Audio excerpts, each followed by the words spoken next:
Present tense के दूसरे type के बारे में, जिसका नाम है प्रेजेंट कंटिन्यूअस टेंस। दोस्तों अभी तक आपने टेंस के इंट्रोडक्शन और प्रेजेंट इंडेफिनिट टेंस के बारे में नहीं पढ़ा है तो लिंक डिस्क्रिप्शन में है, दोनों वीडियो आप वहां से देख सकते हैं। उसके बाद से आप प्रेजेंट कंटिन्यूअस टेंस को पढ़ें ताकि आपको बहुत ही अच्छे तरीके से समझ में आ जाए। दोस्तों मैं आशा नहीं पूरे विश्वास के साथ कह सकता हूं कि ये वीडियो देखने के बाद से आपको प्रेजेंट कंटिन्यूअस टेंस में कोई भी कठिनाई नहीं होगी। दोस्तों हर एक टेंस को इस चैनल के माध्यम से बहुत ही अच्छे तरीके से क्लियर किया जाएगा, सबका डाउट क्लियर होगा। दोस्तों इसमें हर एक छोटे से लेकर के बड़े टॉपिक तक यहाँ पे डिस्कशन की जाएगी। तो दोस्तों चैनल को सब्सक्राइब कर लीजिए, यदि आप को वीडियो पसंद आती है तो वीडियो को भी लाइक कर दिया कीजिए, ठीक है। तो चलिए दोस्तों इसी क्रम में हम अपने प्रेजेंट कंटिन्यूअस टेंस को स्टार्ट करते हैं। तो दोस्तों सबसे पहले बता दें प्रेजेंट कंटिन्यूअस टेंस को, तो दोस्तों सबसे पहले हम बात करेंगे प्रेजेंट कंटिन्यूअस टेंस के पहचान के बारे में, ठीक है। दोस्तों यहाँ पे मैंने पहचान लिखा हुआ है, उसकी डिफिनीशन लिखी हुई है, इसको हम पढ़ लेते हैं, थोड़ा सा एग्जाम्पल भी दिए हैं इसमें, ठीक है। तो दोस्तों सबसे पहले हम पढ़ेंगे इसके डिफिनीशन के बारे में। डिफिनीशन नोट हम करके लिखे हैं, ऐसे वाक्य जिनके अनुसार किसी कार्य के जारी रहने का बोध हो प्रेजेंट कंटिन्यूअस टेंस कहलाता है। दोस्तों समझने का प्रयास कीजिएगा कि ऐसे कार्य यानी कि ऐसे वाक्य जिनके माध्यम से कोई कार्य हो रहा है और उस कार्य के जारी होने यानी कंटिन्यू उस कार्य को रखने का बोध होता है, उसे प्रेजेंट कंटिन्यूअस टेंस कहते हैं। जो दोस्तों कंटिन्यूअस बना है कंटिन्यू से, ठीक है, कंटिन्यू से ही कंटिन्यूअस बना है। कंटिन्यू में मतलब होता है जारी रखना, जारी रखना का मतलब चालू रखना, उसी तरह से बरकरार रखना, ठीक है। आशा करता हूँ दोस्तों आपको समझ में आ रहा होगा, कोई भी डाउट नहीं रहा होगा, ठीक है। अब देखिए दोस्तों इसके नीचे मैंने लिखा है जिस क्रिया के अंत में, चूंकि दोस्तों मैं बता दूं तो मेरा पहचान जो है यानी कि कंटिन्यूअस टेंस को पहचानने का जो मेन हमारा जो कंसेप्ट है यहीं पे लिखा हुआ है दोस्तों। तो इसको पढ़ने का प्रयास करेंगे। जिस क्रिया के अंत में रहा है, रही है, रहे हो, रहे हैं आता है तो वह वाक्य प्रेजेंट कंटिन्यूअस टेंस का होता है। दोस्तों जिन वाक्य के क्रिया के अंत में ऐसा कोई वाक्य हो और क्रिया का मतलब होता है जिससे किसी कार्य का होना या करना पाया जाए। दोस्तों किसी कार्य के होने या करने का बोध कराने वाले शब्द को हम क्रिया कहते हैं। जैसे कि अगर मान लीजिए कि क्रिया एक ट्रिक के माध्यम से समझें तो जिस शब्द के अंत में लास्ट अक्षर ना जुड़ा होता है वही हमारी क्रिया होती है। जैसे खाना, पीना, टहलना, खेलना, दौड़ना, इस सभी में क्या आ रहा है, ना आ रहा है, लास्ट में क्या आ रहा है, ना आ रहा है। तो दोस्तों ये जितने भी वाक्य शब्द हैं इन शब्द के अंत में ना आ रहा है और इसी से हमारा आगे उसमें जुड़ा हो रहा है, रही है, रहे हैं, ठीक है, ये सब जुड़ा हो दोस्तों। तो ऐसे वाक्य को हम क्या कहेंगे, प्रेजेंट कंटिन्यूअस टेंस कहेंगे, ठीक है। यहाँ तक कोई दिक्कत नहीं। अब देखिए दोस्तों अब हम मेन जो हमारा टॉपिक है ये समझने का है कि किसे हम प्रेजेंट कंटिन्यूअस टेंस कहेंगे और किसे हम प्रेजेंट कंटिन्यूअस टेंस नहीं कहेंगे। तो दोस्तों जैसे में मैंने लिखा हुआ है, मैं अंग्रेजी बोलता हूँ, चूँकि मैंने पहले ही आपको बात किया आपसे कि जिस हिंदी वाक्य के क्रिया के अंत में रहा है, रही है, आए, वही टेंस जो होगा प्रेजेंट कंटिन्यूअस टेंस का होगा, बाकी कोई जो सेंटेंस होगा वो प्रेजेंट कंटिन्यूअस टेंस का नहीं होगा। तो दोस्तों ये हम देख पा रहे हैं, मैं अंग्रेजी बोलता हूँ, इसमें जो क्रिया है बोलना है, बोलना से बोलता बना है, जो हम प्रेजेंट इंडेफिनिट टेंस में पढ़ाए थे, ठीक है। लास्ट में है, हूँ, हो है, तो ये इससे तो समझ में आ रहा है कि ये प्रेजेंट टेंस है, लेकिन प्रेजेंट कंटिन्यूअस टेंस इसको नहीं बोल सकते, ये इंडेफिनिट है क्योंकि इसमें ता, ते, ती आ रहा है, ठीक है ना दोस्तों। तो ये हमारा प्रेजेंट कंटिन्यूअस टेंस नहीं होगा। दोस्तों मैं आप लोगों को समझाने के लिए ऐसा कर रहा हूँ, ठीक है, ताकि आपको कोई भी डाउट ना रहे। अगला देखिए दोस्तों, वह स्कूल जा रही है, वह स्कूल जा रही है। इसमें दोस्तों हम देखेंगे कि इस क्रिया के बाद से रहा है, रही है, आता है कि नहीं। तो दोस्तों इसमें देख पा रहे हैं जो जाना है ये हमारा क्रिया है, ना की जगह पे रही है आ गया है, ठीक है, रही।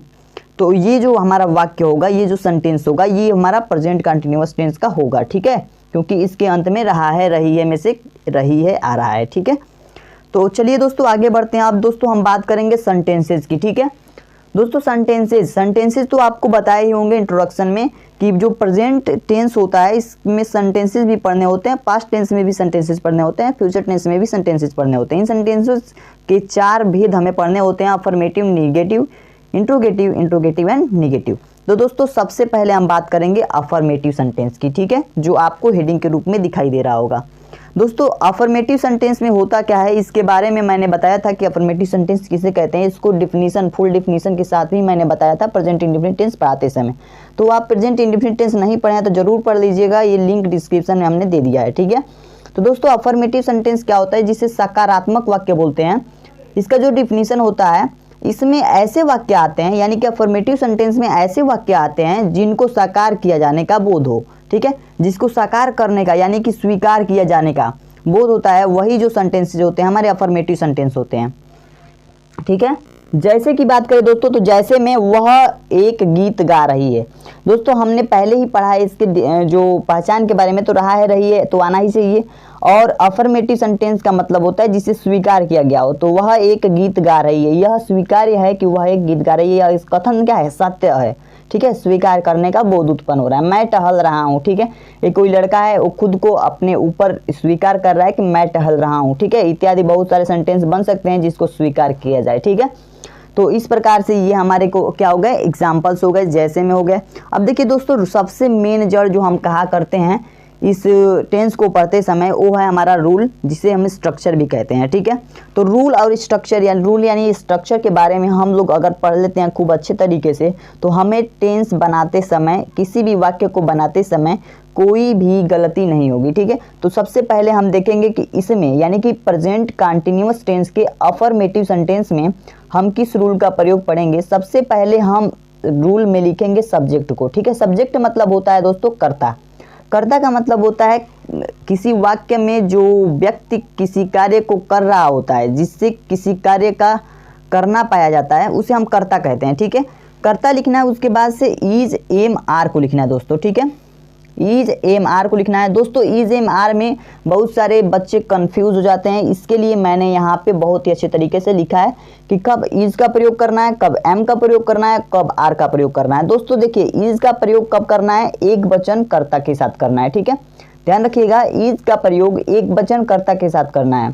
एम का प्रयोग केवल आई कर्ता के साथ करना है, ठीक है, केवल आई कर्ता के साथ किसका प्रयोग करना है, एम का प्रयोग करना है।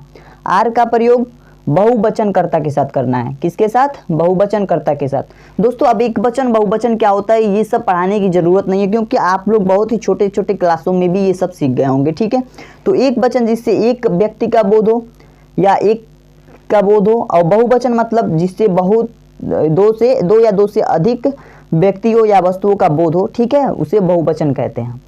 और एम जो होता है मैं के साथ केवल आई के साथ हमें लगाना है, ठीक है। उसके बाद से हमें वर्ब लिखना है दोस्तों, वर्ब में आईएनजी लगा देना है, ठीक है, वर्ब लिखना है, वर्ब में ही आईएनजी जोड़ देना है, ठीक है। वर्ब का इसे हम चौथा रूप भी कहते हैं, V4 भी लिखे हैं यहाँ पे। उसके बाद से हमें कर्म लिख देना है दोस्तों। कर्म का मतलब होता है बचा हुआ जो कुछ भी होता है उसे हम लिख देते हैं, ठीक है। अब दोस्तों आइए हम कुछ एग्जाम्पल के तौर पे भी समझने का प्रयास करते हैं, यानी प्रेजेंट कंटिन्यूअस के अफर्मेटिव सेंटेंस को एग्जाम्पल के तौर पे समझें और इसको 2-3 सेंटेंसेस करके देखें कैसे होता है ये अफर्मेटिव सेंटेंस, ठीक है। तो दोस्तों जैसा कि आप देख पा रहे हैं यहाँ पे डिस्प्ले पे आ गया होगा, वह एक पत्र लिख रही है, ठीक है, मैंने कॉपी में लिखा हुआ है वह एक पत्र लिख रही है। यह एक वाक्य है हिंदी का, ठीक है, इसे हमें अंग्रेजी में अनुवाद करना है दोस्तों। किस प्रकार से करेंगे इसके बारे में हम थोड़ा सा चर्चा करेंगे। देखिए दोस्तों, हमारा जो वाक्य है वह एक पत्र लिख रही है, ये है। तो सबसे पहले हमने यहाँ पे रूल में पढ़ा है कि सबसे पहले हमको सब्जेक्ट को लिखना है, ठीक है। इसमें सब्जेक्ट यानी कि पत्र लिखने का जो कार्य हो रहा है, कौन कर रहा है, वह कर रही है, यानी कि लड़की है कोई, तो वह की अंग्रेजी लड़की के लिए यानी कि स्त्री के लिए सी होता है, हम जानते हैं, ठीक है, सी। उसके बाद से दोस्तों हमें इज एम आर में से कोई एक लगाना है, यानी कि इज का प्रयोग तब होगा जब एक वचन करता होगा, एम का प्रयोग तब होगा जब आई होगा, आर का प्रयोग तब होगा जब बहुवचन करता होगा। तो सी क्या है, एक वचन करता है, तो इसके साथ हम इज का प्रयोग करेंगे, सी इज। अब लिखना दोस्तों यानी कि क्रिया हमें लिखना है, ठीक है, क्रिया में आईएनजी लिख देना। तो सबसे पहले हम क्रिया लिखते हैं, क्रिया का होता है राइट दोस्तों, लिखना का होता है राइट, ठीक है। राइट में ई को छोड़ देंगे दोस्तों, आईएनजी लगा देंगे, राइटिंग। अब दोस्तों ऑब्जेक्ट लिखना है ए लेटर, ऑब्जेक्ट क्या है, एक पत्र। दोस्तों ये हमारा वह करता था, पुनः देखिएगा सी लगाया हमने, है तो ईज लगा दिया क्योंकि यह एक वचन है। राइटिंग मतलब होता है लिखना, ए लेटर क्या लिख रही थी, एक पत्र लिख रही थी, ठीक है। आशा करता हूं दोस्तों आपको ये समझ में आ गया होगा, ठीक है। उसके बाद से फुल स्टॉप दे देंगे। अब देखिए दोस्तों अगला है हमारा मैं आम खा रहा हूं, ठीक है, अगला एग्जांपल है मैं आम खा रहा हूं। तो दोस्तों इस वाक्य को कैसे बनाएंगे, सबसे पहले हमें कर्ता की अंग्रेजी बनानी है। मैं करता है तो आई लिखेंगे, मैं कर्ता के साथ यानी कि आई के साथ हमें एम का प्रयोग करना है, ठीक है। हमने रूल में भी पढ़ा है, ठीक है। तो आई लिखेंगे, उसके बाद से एम का प्रयोग करेंगे, ठीक है। हेल्पिंग वर्ब है ये। उसके बाद से हमें वर्ब का प्रयोग करना होता है दोस्तों, वर्ब में आईएनजी जोड़ना होता है। तो खाना क्या है, वर्ब है इसमें, तो ईट लिख दिए, ईट मीन्स होता है खाना, आईएनजी लगा देंगे तो ये हमारा रूल के हिसाब से सही हो जाएगा, ठीक है। रहा है तो इसके लिए हम आईएनजी लगाते हैं, ठीक है।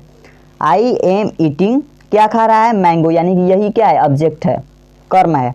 तो इसमें हम क्या करेंगे, मैंगो लिख देंगे, सॉरी दोस्तों, मैंगो, MANGO, ठीक है।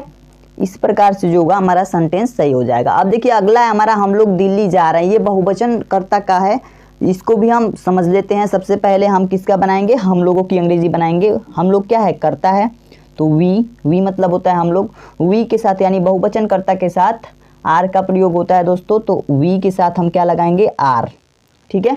उसके बाद से दोस्तों क्रिया लिखना है, क्रिया में आईएनजी लिखना है। क्रिया हमारा जाना है, तो गो मीन्स हो जाए जाना, और इसमें आईएनजी लगा देना है क्रिया में, ठीक है। तो गोइंग टू, कहाँ जा रहा है दोस्तों, कर्म क्या है हमारा, ऑब्जेक्ट क्या है, दिल्ली, तो ऑब्जेक्ट यानी कि ऑब्जेक्ट मतलब दिल्ली लिख दिया है, तो दिल्ली एक नाउन है तो दिल्ली लिख देंगे, ठीक है, दिल्ली को कैपिटल लेटर में, ठीक है। इस प्रकार से हमारा कोई भी वाक्य गलत नहीं होगा अगर इस प्रकार से बनाते हैं तो, ठीक है।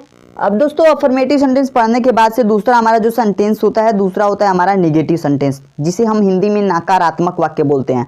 दोस्तों नकारात्मक वाक्य को भी समझने का बहुत ही अच्छे तरीके से क्या करेंगे, प्रयास करेंगे, ठीक है। प्रयास नहीं बल्कि हम दृढ़ संकल्प के साथ आज इस प्रेजेंट कंटिन्यूअस टेंस को सीख करके ही रहेंगे, ठीक है। तो देखिए दोस्तों, इसका जो नेगेटिव सेंटेंस का जो डिफिनीशन है मैंने शॉर्ट में लिखा है, ऐसे वाक्य जिससे किसी कार्य को नकारने का बोध होता है। नकारने का मतलब नहीं करने का, यानी कि किसी कार्य को नाकारने का यानी ना करने का बोध होता है, ठीक है। तो दोस्तों इसमें देखिए जैसे में हम कैसे कैसे वाक्य लिख सकते हैं। मैं नहीं जा रहा हूँ, इस वाक्य को नकारा गया है, यानी कि नहीं लगा करके इस वाक्य को नहीं द्वारा नकारा गया है, ठीक है। वह नहीं खा रही है, यानी कि वह खा रही थी लेकिन नहीं लगा है, यानी कि उस वाक्य को नकारा गया है, ठीक है। तो इस तरह से हम इसे क्या कहते हैं दोस्तों, निगेटिव सेंटेंस कहते हैं, निगेटिव सेंटेंस के वाक्य कहते हैं, ठीक है। अब दोस्तों देखिए रूल के बारे में इसके बात करने वाले हैं, जो हमारा मेन जड़ है, ठीक है, मेन रूट। रूल के बारे में बात करेंगे दोस्तों, सबसे पहले हमें सब्जेक्ट लिखना है सेम अफर्मेटिव के जैसे ही, ठीक है। प्लस में उसके बाद से हमें इज एम आर लिखना है। इज का प्रयोग एक वचन के साथ, एम का प्रयोग आई के साथ, आर का प्रयोग बहुवचन कर्ता के साथ लगाना है, ठीक है। उसके बाद से दोस्तों हमें नॉट लिखना है। उसके बाद से वर्ब लिखना है, वर्ब में हमें आईएनजी लिखना है, इसी को हम V4 कहते हैं, यानी वर्ब का चौथा फॉर्म भी कहते हैं, ठीक है। प्लस में ऑब्जेक्ट लिखना है दोस्तों, ऑब्जेक्ट जिसे हिंदी में हम कर्म कहते हैं, ठीक है। आशा करता हूँ आपको ये जो रूल है अच्छे से समझ में आ गया होगा, बिल्कुल अफर्मेटिव सेंटेंस के जैसे है, बस इसमें एक एक्सचेंज हुआ है, बस नॉट लग गया है, ठीक है। अब देखिए दोस्तों इसके हम एग्जाम्पल्स को भी करेंगे, यहाँ पे एग्जाम्पल्स को करने का प्रयास करेंगे, समझने का प्रयास करेंगे। जो दोस्तों हमारा एग्जाम्पल है, पहला है राम बाजार नहीं जा रहा है। दोस्तों पहला एग्जाम्पल है राम बाजार नहीं जा रहा है। तो दोस्तों इस एग्जाम्पल को हम बनाने का प्रयास करेंगे इस रूल के हिसाब से, ठीक है। तो सबसे पहले हमें सब्जेक्ट लिखना है, यानी कि कर्ता लिखना है। बाजार जाने का कार्य राम कर रहा है, तो राम की अंग्रेजी हमें बना देनी है राम, ठीक है, राम लिख लेना है। उसके बाद से इज एम आर में से कोई एक लिखना है, यानी कि राम एक वचन है तो एक वचन के साथ हमें इज का प्रयोग करना है, ठीक है, राम इज। उसके बाद से जा रहा है, जाना है क्या है, क्रिया है, यानी कि क्रिया से पहले हमें नॉट लिखना है क्योंकि यहाँ पे नहीं है, ठीक है, नकारने का बोध हुआ है। तो राम इज नॉट जा रहा है, गोइंग, अब कहाँ जा रहा है भाई, वही हमारा जो ऑब्जेक्ट है बाजार, गोइंग टू, अब क्या लिखना है ऑब्जेक्ट मार्केट, ठीक है। तो इस प्रकार से ये हमारा वाक्य की अंग्रेजी अनुवाद बन जाएगी, ठीक है। अब देखिए दोस्तों दूसरा वाक्य है हमारा, तुम लोग क्रिकेट नहीं खेल रहे हो। तुम लोग क्रिकेट नहीं खेल रहे हो, तो सबसे पहले हम कर्ता की अंग्रेजी बनाते हैं दोस्तों, जिस कार्य को करने का वाला जो होता है वही हमारा कर्ता होता है। तो खेलने का कार्य तुम लोग कर रहे हो, तो तुम लोग का अंग्रेजी होता है यू। यू मतलब होता है तुम लोग। यू बहुवचन है दोस्तों, तो इसके साथ हम हेल्पिंग वर्ब आर लगाएंगे, ठीक है, यू आर। उसके बाद से नॉट लिखना है दोस्तों, नॉट लिख दिया। उसके बाद वर्ब का चौथा फॉर्म, यानी कि वर्ब में आईएनजी, यानी क्रिया में आईएनजी लगाना है। तो प्ले मिस होता है खेलना, प्ले हमारा क्रिया है, ठीक है। तो इसमें हम आईएनजी लगा देंगे, प्लेइंग हो जाएगा। You are not playing. Object लिखना है दोस्तों, ऑब्जेक्ट हमारा क्रिकेट है, you are not playing cricket, ठीक है। तो इस प्रकार से जो हमारा सेंटेंस होगा बिल्कुल सही होगा दोस्तों, कोई आपको गलत नहीं कह सकता है। ठीक है, अब दोस्तों बात करेंगे हम तीसरा सेंटेंस के बारे में, जिसे हम इंट्रोगेटिव सेंटेंस कहते हैं, हिंदी में प्रश्नवाचक वाक्य बोलते हैं दोस्तों। बहुत ही अच्छे तरीके से इसको भी समझने वाले हैं। ठीक है, तो प्रश्नवाचक वाक्य को हम अगर डिफाइन करें तो दोस्तों इसमें मैंने शॉर्ट रूप में लिखा है, छोटे से रूपों में लिखा है, जिससे आपको समझ में भी आ जाए और कोई भी परेशानी भी ना हो। तो दोस्तों यह ऐसे वाक्य जिनसे प्रश्न पूछने का बोध हो, यानी कि ऐसे वाक्य जिनमें प्रश्न पूछने का बोध उत्पन्न होता है, वही हमारा जो सेंटेंस होता है इंट्रोगेटिव सेंटेंस यानी कि प्रश्नवाचक वाक्य कहलाता है। ठीक है, अब दोस्तों हम बात करेंगे जैसे में। जैसे क्या होता है, इसमें दो टाइप के प्रश्न पूछे जाते हैं। ठीक है, दो तरह के वाक्यों से हम प्रश्न पूछने का बोध उत्पत्ति कर सकते हैं। ठीक है, बोध की उत्पत्ति जो होती है, प्रश्न पूछने की बोध की उत्पत्ति, वो दो तरह से निकल सकती है दोस्तों। पहला है हमारा क्या पहले आएगा और वाक्य में प्रश्न पूछने का बोध उत्पन्न हो जाएगा। जैसे क्या मैं पटना जा रहा हूँ, क्या मैं पटना जा रहा हूँ, क्या वह खेल रही है, क्या लग गया दोस्तों आगे, तो इसमें प्रश्न पूछने का बोध हो गया। ये हो गया हमारा टाइप फर्स्ट।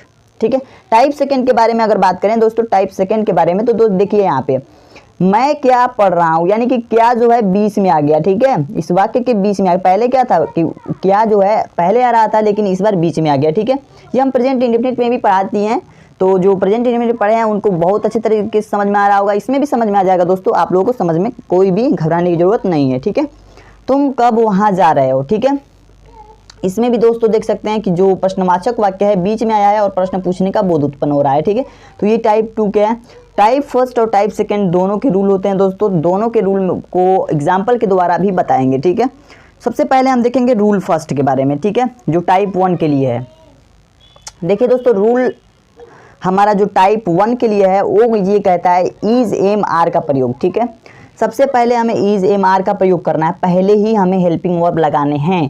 किसके अकॉर्डिंग, कर्ता के, सब्जेक्ट के अकॉर्डिंग। ठीक है, उसके बाद से हमें सब्जेक्ट लिख देना है, उसके बाद से वर्ब में आईएनजी यानी क्रिया में आईएनजी लगाना है, उसके बाद से हमें ऑब्जेक्ट लिखना है, उसके बाद से हमें प्लस में प्रश्नवाचक चिन्ह भी लिख देना है। ठीक है, प्रश्नवाचक चिन्ह नहीं लिखेंगे तो वह वाक्य गलत हो जाएगा, यानी कि उसमें प्रश्न पूछने की जो प्रदर्शिता है वो प्रश्नवाचक चिन्ह ही है। ठीक है, अब दोस्तों देखिए एग्जाम्पल हमारा पहला है क्या मैं अध्ययन कर रहा हूँ, क्या मैं अध्ययन कर रहा हूँ। तो दोस्तों इसमें सबसे पहले हमें हेल्पिंग वर्ब का प्रयोग करना है, जिसमें से इज एम आर में से कोई एक लगाना है। तो देखिए दोस्तों इसमें कर्ता के अकॉर्डिंग लगाना है, तो कर्ता है यानी सब्जेक्ट के अकॉर्डिंग लगाना है। सब्जेक्ट हमारा मैं है, तो मैं की अंग्रेजी आई होती है, तो आई के साथ हमने बताया था कि एम का प्रयोग करते हैं, यानी कि हेल्पिंग वर्ब एम का प्रयोग करते हैं। तो एम सबसे पहले लिखेंगे दोस्तों एम, उसके बाद से हमें कर्ता लिखना है यानी सब्जेक्ट लिखना है एम आई, उसके बाद से वर्ब में आईएनजी लगाना है। दोस्तों वर्ब क्या है हमारा, अध्ययन करना। अध्ययन करना मतलब रीडिंग भी लिख सकते हैं, स्टडिंग भी लिख सकते हैं। तो रीडिंग लिख देते हैं दोस्तों, रीड मीन्स क्या होता है, पढ़ना यानी कि अध्ययन करना,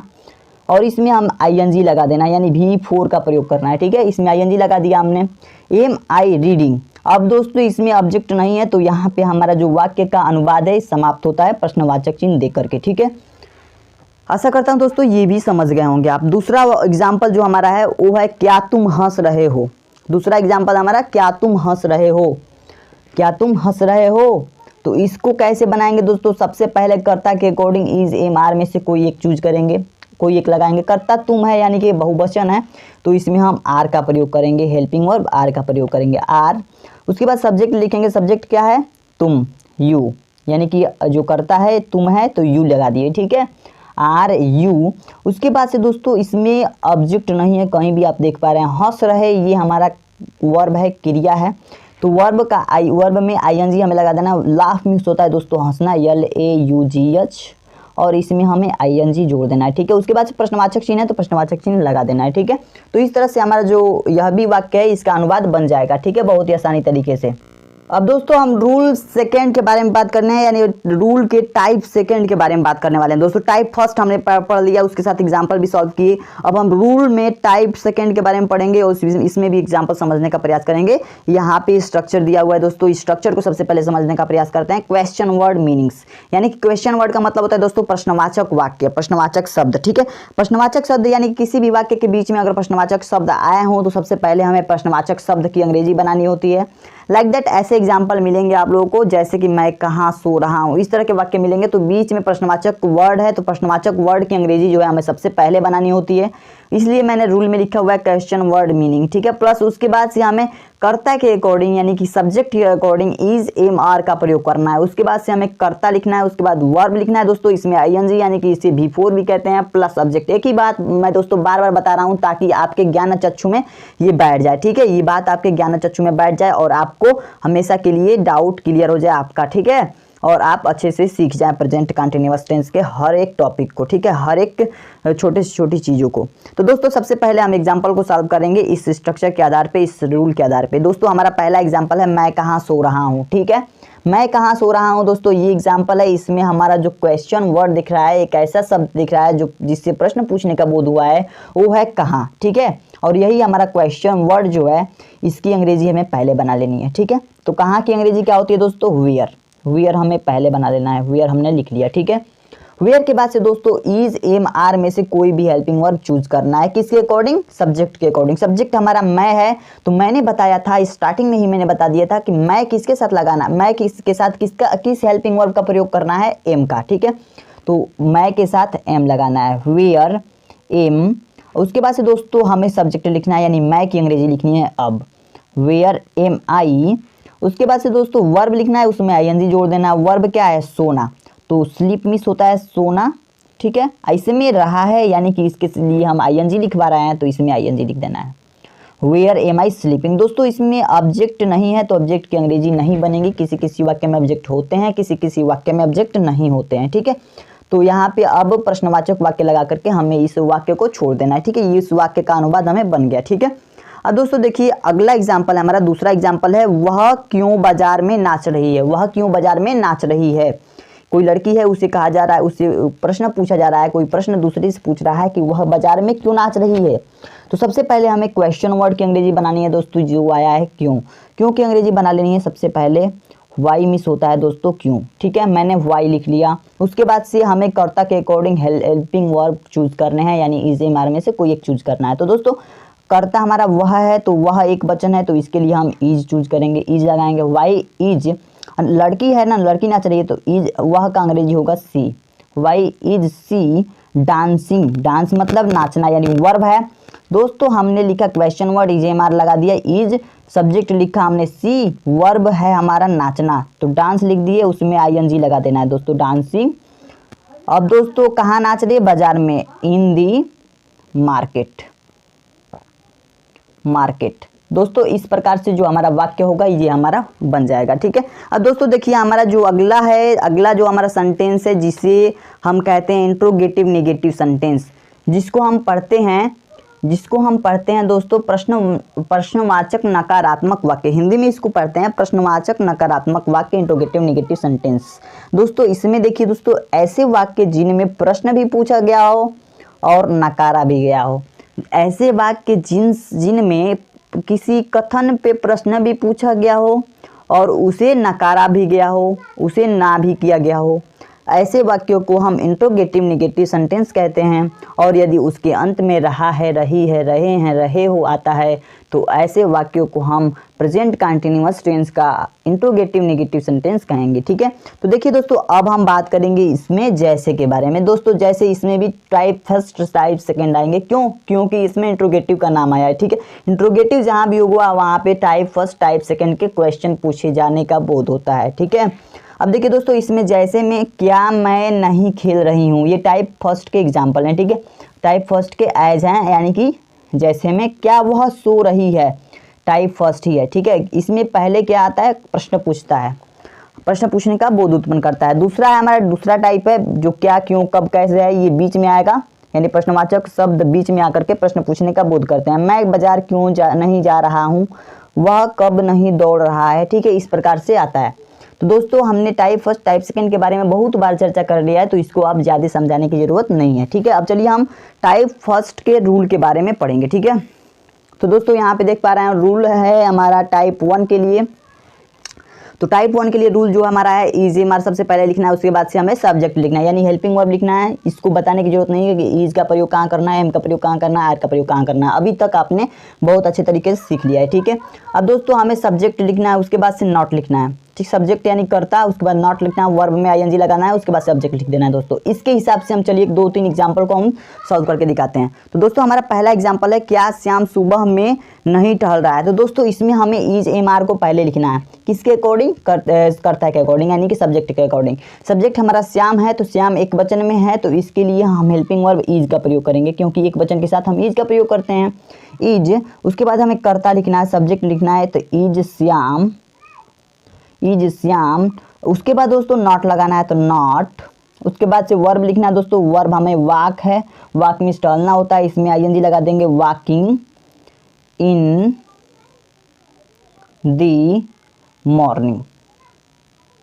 दोस्तों हमें इन दी मॉर्निंग यहाँ पे क्यों लिखा, क्योंकि यह सुबह में ये जो हमारा है ये हमारा ऑब्जेक्ट है। ठीक है, तो ऑब्जेक्ट लास्ट में लिखना है, उसके बाद से प्रश्नवाचक चिन्ह लगा देना है। ठीक है, तो इस तरह से ये भी वाक्य बन जाएगा। अब दोस्तों अगला जो हमारा सेंटेंस है दूसरा है, क्या मेरी बहन कपड़ा नहीं धो रही है।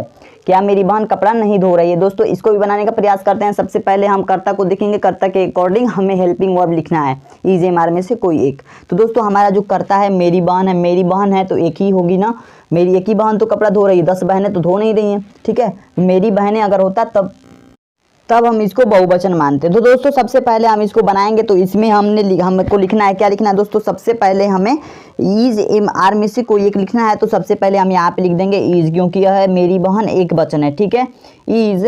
उसके बाद कर्ता लिखना है दोस्तों। ठीक है, कर्ता है माई सिस्टर, मेरी बहन, माई सिस्टर मीन्स मेरी बहन।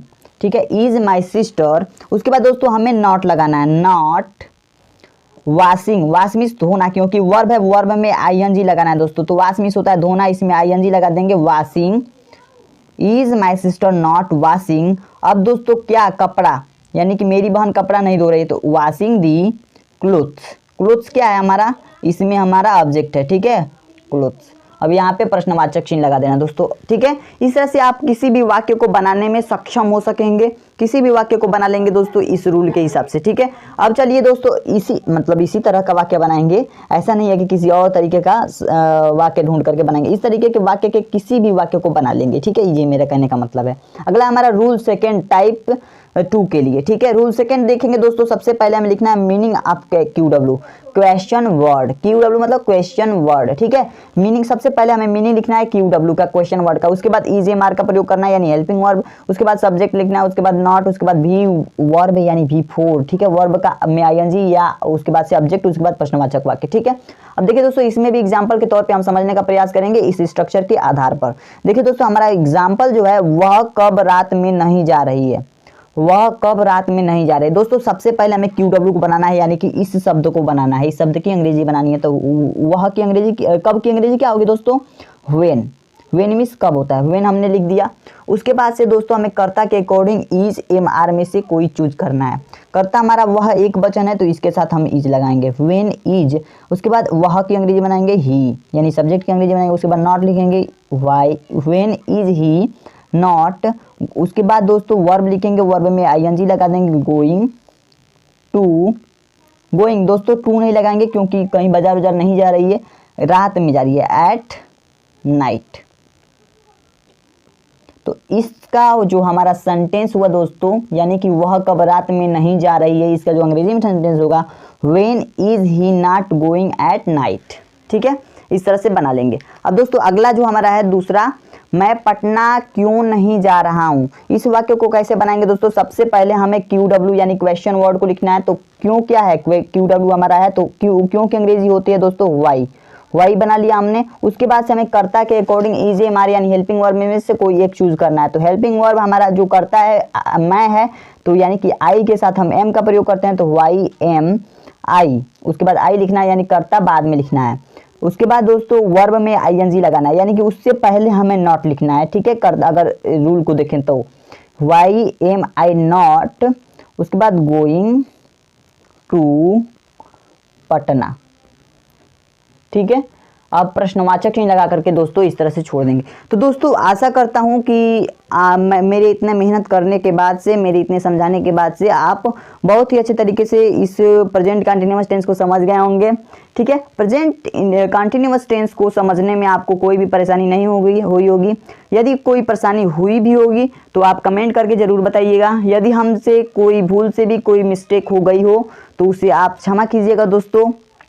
और यदि आप अभी तक चैनल को सब्सक्राइब नहीं किए तो प्लीज़ चैनल को सब्सक्राइब कर दीजिए। नए चैनल को बहुत ही ज़रूरत होती है आप लोगों के सपोर्ट की, तो प्लीज़ सपोर्ट कीजिए चैनल को, ताकि आप लोगों के लिए हम और भी उत्सुकता के साथ साथ और भी अच्छी अच्छी वीडियो प्रोवाइड कर सकें। ठीक है, तो दोस्तों आज के लिए इतना ही और मिलते हैं नेक्स्ट वीडियो में। Thank you.